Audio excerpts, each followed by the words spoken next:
Hey, what's up, guys? It's Tommy here, and I am a black Latino trans man living in the state of Florida, and this is a little vlog about my life currently. So, the life update. We still haven't done the third round of testing for the IVF process, but we are definitely on our way there. Life is good. I'm feeling content.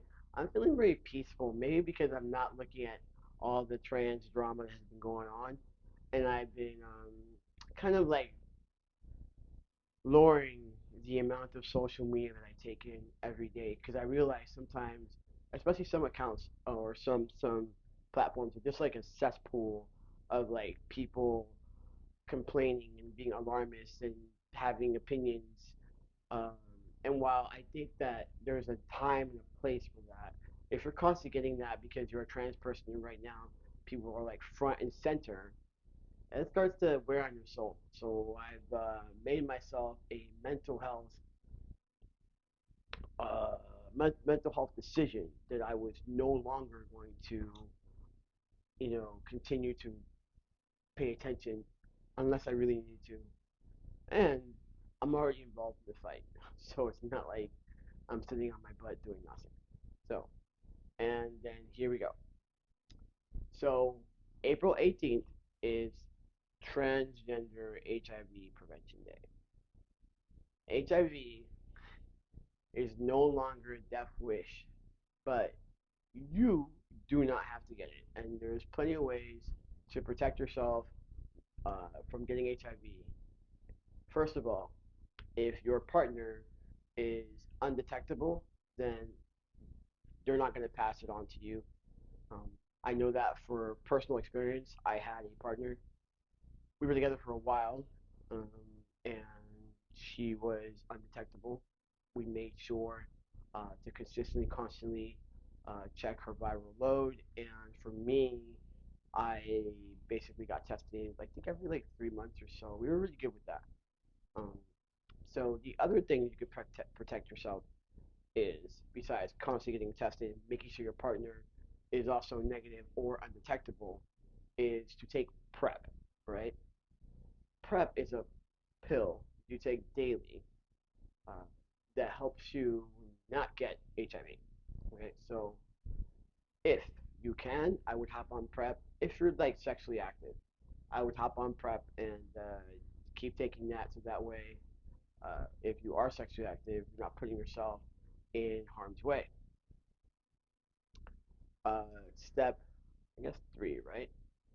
So we talked about PrEP and PEP being undetectable, and just yeah, just be picky with your partners. Um, have conversations, get tested, learn about HIV and all the treatments and all the ways to prevent it. So I did a presentation, I want to say about 2 years back at a conference, and one of the statistics with that presentation that I was really flabbergasted with was that trans men were becoming a group of, I guess, alarm in the HIV arena, right? We were becoming infected. And of course, I thought about that. And then I thought about what it's like when you're first beginning to transition and you don't have support. I think if you have support, you're less likely to get yourself in situations in which you would put yourself in harm's way. But when you don't have support, when your family is telling you things that chip away at your self confidence, when society is just taking a minute to come around and also saying things that chip away at your self confidence, and then you finally meet this beautiful person, right, that you're really attracted to, and you want to, you know, be close to that person, and then they give you the line like, I've never been with someone like yourself. Do you think that we can forego the condom?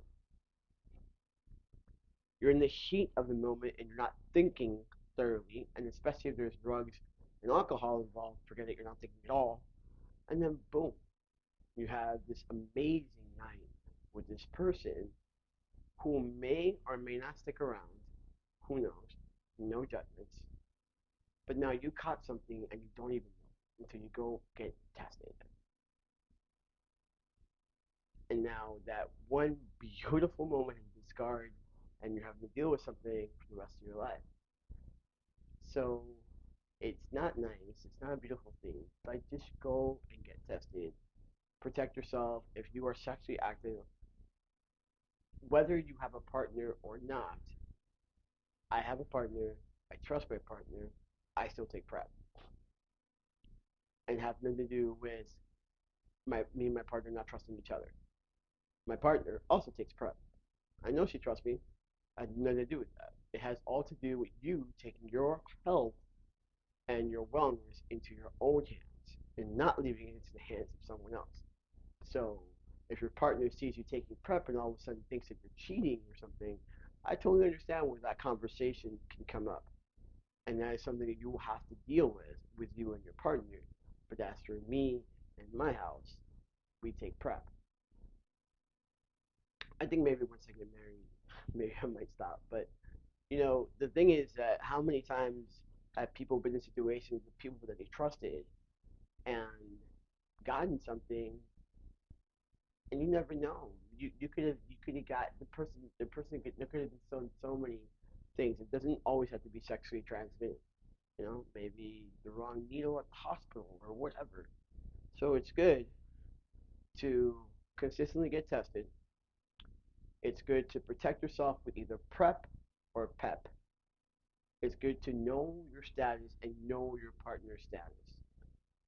And not only knowing your partner's HIV status, but just their status in general. Of some sexually transmitted diseases don't really show up until you go get tested. Syphilis is one of them. You don't really feel it until you go get tested or something shows up. So if you are a sexually active person, and this goes for my straight allies as well, every 3 months, hit the doctor, get tested. Knowledge is power. I hope you have the best day ever.